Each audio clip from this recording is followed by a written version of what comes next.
मुंबईत पावसाळ्याच्या पार्श्वभूमीवर नाले सफाईचा मुद्दा पुन्हा एकदा केंद्रस्थानी आलाय।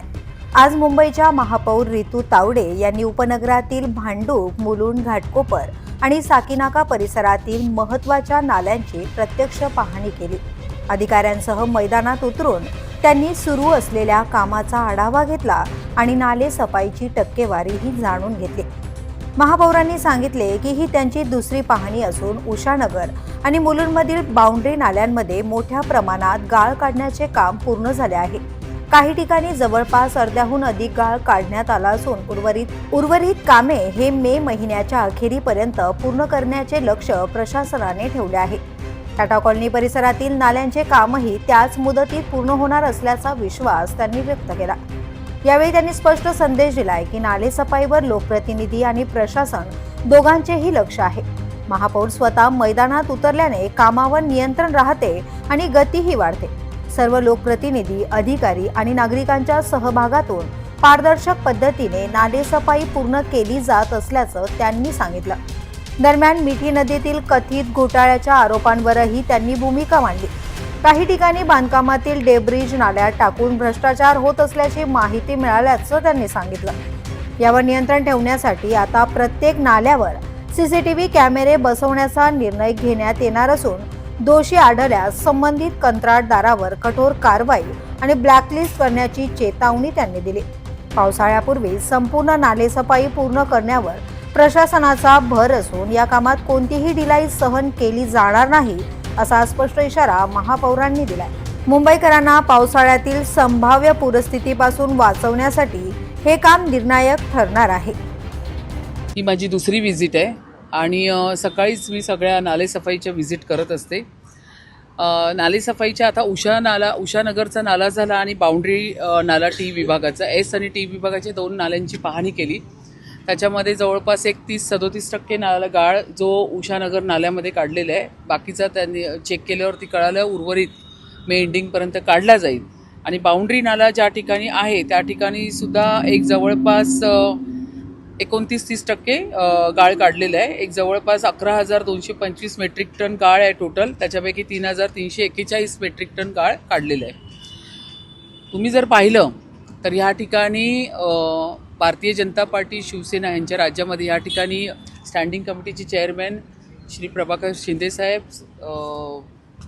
अध्यक्षा प्रभाग समितीचे अध्यक्ष साक्षी दळवी, जिल्ह्याचे अध्यक्ष दीपक दळवी हेही उपस्थित आहे। तर सांगायचं हेच आहे की तुम्ही बघताय की ह्या आमच्या भारतीय जनता पार्टी शिवसेना या राज्यामध्ये कशा पद्धतीने ट्रान्सपरन्सी आणि कामाचा जो पूर्ण एक यशस्वीपणे पार करणारा टप्पा या ठिकाणी आम्ही करतोय।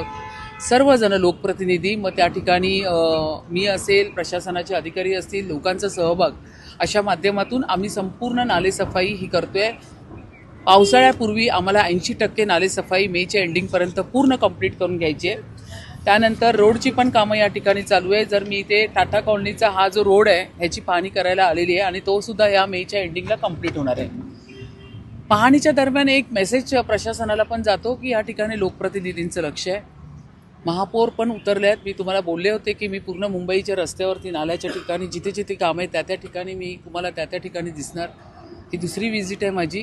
तर अशा पद्धतीने काम केल्यामुळे प्रशासनावरती पण एक अंकुश राहतो आणि कामसुद्धा चांगलं होतं। दरवर्षी नाले सफाईच्या घोटाळ्याबाबत जे आहेत ते आरोप होत असतात। यावेळी देखील सईदा खान यांनी मिठी नदीच्या गाळामध्ये डॅब्रेज मिक्स केलं जातं असे पुरावे त्या दिवशी बैठकीमध्ये सादर केले। कसं पाहताय त्याकडे?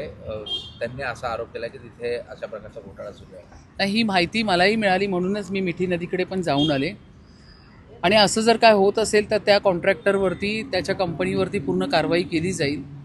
पण ही एक माहिती मला मिळाली आहे की बऱ्यापैकी कन्स्ट्रक्शनच्या ज्या साईट चालू असतात त्या ठिकाणी कुठेतरी नजरेआड त्यांचे ते डेब्रिजचे डंपर घेऊन त्या नाल्यामध्ये फेकले जातात।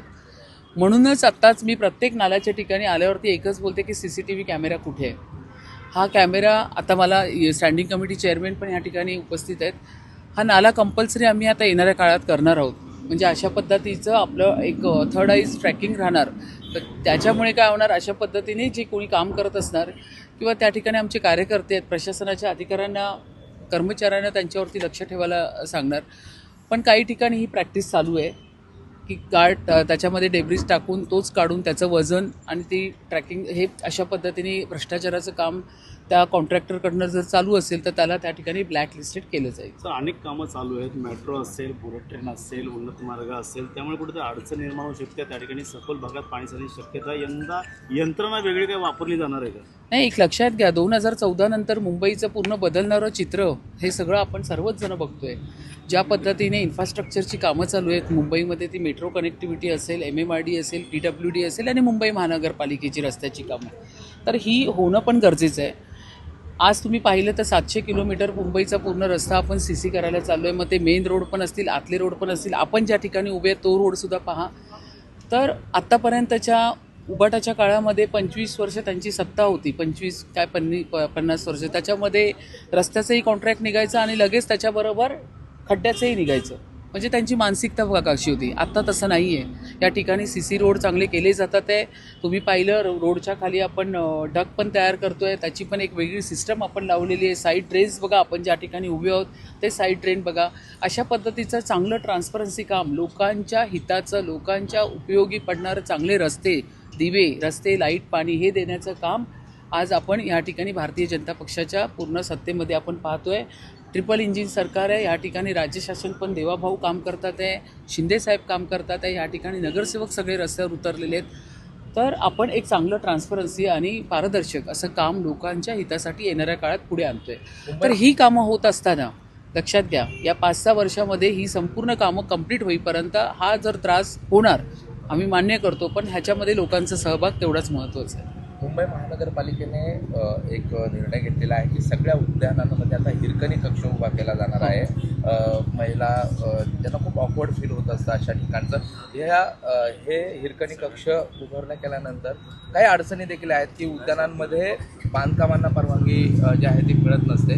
तर ह्यावर आता कसा तोडगा काढणार आणि हे कसे काय कक्ष उभे राहतील, किती फायदा होणार आहे? नाही, आता लक्षात घ्या, लहान मुलांना घेऊन त्यांच्या आया येत असतात, बाळांना घेऊन आल्यानंतर त्या ठिकाणी लहान बाळ हातामध्ये असतं. अशावेळी अशा परिस्थितीमध्ये आईला तिच्या बाळाला दूध पाजताना तिला हिरकणी कक्षाची फार गरज असते. मी तर एवढं पुढे जाऊन बोलते की आम्ही मुंबई महानगरपालिकेमध्ये पण काही अशा माता आहेत ज्या जस्ट डिलिव्हरी होऊन नंतर 2-3 महिन्यांनी कामावर येतात. कधी घरात कोण नसतं, त्या बाळाला पण त्यांना आणण्याची सुविधा व्हावी, जेणेकरून बाळालाही सांभाळता येईल, नोकरीही सांभाळता येईल. तर मुंबई महानगरपालिकेच्या पण त्या ठिकाणी आम्ही हिरकणी कक्ष उभारण्यासाठी प्रयत्नशील आहोत. तुम्ही मुलुंड आलात, काही अंतररोज विक्रोळी, कांजूरमार्ग ठिकाणी मोठं डम्पिंग ग्राउंड आहे, कोर्टाने देखील ताशेरे ओढलेले आहेत, उग्र वास रात्रीचा येतो गेल्या काही दिवसापासून. कसं बघतं त्याकडे? त्याच्यावरती आमचं पूर्ण काम चालू आहे. बऱ्याच ट्रीटमेंट करण्याचं आम्ही चालू आहे. त्या माध्यमातून वीज निर्मिती कशी होणार, असे वेगवेगळे प्रकल्प, त्याच्यावरती पूर्ण चर्चा, अधिकाऱ्यांशी बोलणी, काय पुढे करता येईल, ह्या सगळ्या गोष्टीवर आम्ही विचार करतो. सिद्धिविनायक मंदिराला 500 कोटी सुशोभीकरणाला दिले आहे, त्यावरून आता टीका होते की मंदिराकडे त्या अगोदर त्यांची स्थिती चांगली असताना महानगरपालिकेने 500 कोटी देण्याचं कारण काय? अशा प्रकारे मुंबई महानगरीमध्ये ही महत्त्वाची देवस्थानं आहेत. मग ते सिद्धिविनायक असेल, मुंबादेवी असेल, महालक्ष्मी मंदिर असेल, ही आपली ताकद आहे आणि ते चांगले सुशोभित. आणि मुंबईमध्ये सिद्धिविनायक मंदिर बघण्यासाठी, महालक्ष्मी, मुंबादेवी पाहण्यासाठी बाहेरून पण लोक येतात. जर त्या ठिकाणी अजून त्याचं ब्युटिफिकेशन असेल, सुशोभीकरण करण्यासाठी जर अतिरिक्त नदी हवा असेल, तर मला असं वाटतं त्याच्यात गैर काहीच नाही. पण असं म्हणजे आरोप आहे की त्यांचा आर्थिक स्थिती चांगली आहे, स्वतः संस्थानाची ती स्थिती आता सिद्धिविनायक ट्रस्टकडे काय आर्थिक निधी आहे त्याची माहिती घेऊन मी सांगेल.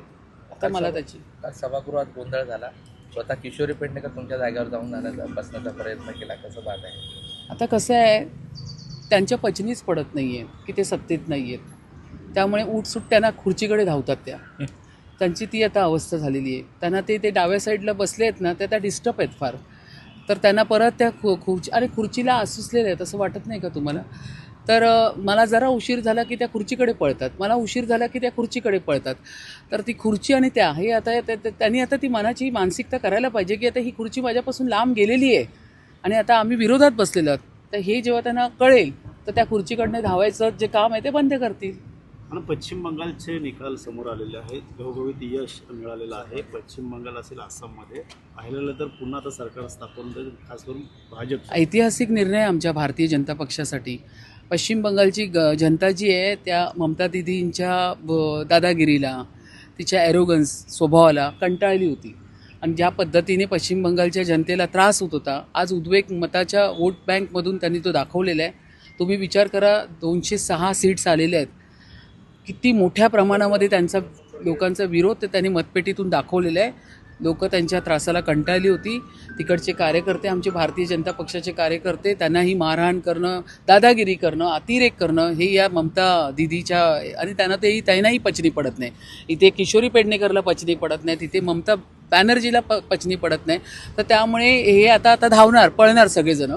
पण तिकडच्या जनतेने या ठिकाणी बघा ना, ममता बॅनर्जी आणि किशोरीताई पेडणेकर दोघी दिसायला पण बहिणी दिसतात. स्वभाव पण सारखा सगळ्या दृष्टीने व्यवस्थित आहेत. तर ह्या त्यांना पचनी पडलेलं नाही आहे त्या ठिकाणी आणि म्हणूनच लोकांनी त्यांना त्यांची जागा दाखवून दिलेली आहे. SIR आणि 90-92 लाख वोटिंग कमी केले, याच्यामुळे फटका बसला असं देखील आता आरोप प्रत्यारोप नाही. आता ही SIRची जी प्रोसेस आहे, जनगणनाची प्रोसेस ही सुरू झालेली आहे. लोकांनी त्यांच्या मनाची मानसिकता तेव्हाच तयार केलेली आहे की इलेक्शन्स येणार आणि ह्या ममता दिदींचं जे राज्य आहे हे यांना इथून या ठिकाणी हाकलून काढणार आणि भारतीय जनता पक्षाचं कमळ फुलणार, हे त्या लोकांची. म्हणजे आता काय झालं माहिती आहे, जसं किशोरीताई त्या चेअरकडे धावतात, आता ह्यांच्याकडे काय आहे, त्या SIRमुळे आम्हाला मतं नाही मिळाली, मग अमुक म्हणजे वेगवेगळी कारणं द्यायची. हार पचनी पडायला पण मन मोठं लागतं. त्यांना आता ती सवय लावायला पाहिजे. इथे किशोरीताईंनी पण लावून घेतली पाहिजे, तिथे ममता बॅनर्जींनी पण लावून घेतली पाहिजे. बांगलादेशींचा प्रश्न होता या अगोदर मुंबईमध्ये खूप मोठ्या प्रमाणात तुमचा प्रश्न तुम्ही असेल तुमच्या पक्षाने लावून धरलेला होता. आता ज्या ठिकाणावरून बांगलादेशची घुसखोरी मोठ्या प्रमाणात होते त्या पश्चिम बंगालमध्येच आता तुमची सत्ता आलेली आहे. याचा परिणाम मुंबईवर पाहायला मिळेल का? ज्या बांगलादेशी घुसखोरींवरती मी आल्यापासून काम करते. आज तुम्ही जर दादर स्टेशन पाहिलं कशा पद्धतीने आपण रिकामी केलेले आहे आणि हे चालूच राहणार, हे काही थांबणार नाही आमचं. या ठिकाणी जे घुसपेट आलेले आहेत बांगलादेशी, त्यांना आम्ही इथून काढण्याचं काम करणार आणि आता पश्चिम बंगालमधून पण काढण्याचं काम मोदीजी करणार. तिथे सत्ता आल्यामुळे तिथून जिथून पश्चिम बंगालमधून ही घुसखोरी मोठ्या प्रमाणात होते, तर ही रोखण्यात यश येईल. आता पश्चिम बंगालमधून पण काढणार आणि मुंबई महाराष्ट्रातून पण काढणार. आता इथे मोदी सरकार आहे, देवेंद्रजी सरकार आहे, तर काय होतं ते तुम्हाला माहिती आहे. ब्युरो न्यूज, शहर मुंबई.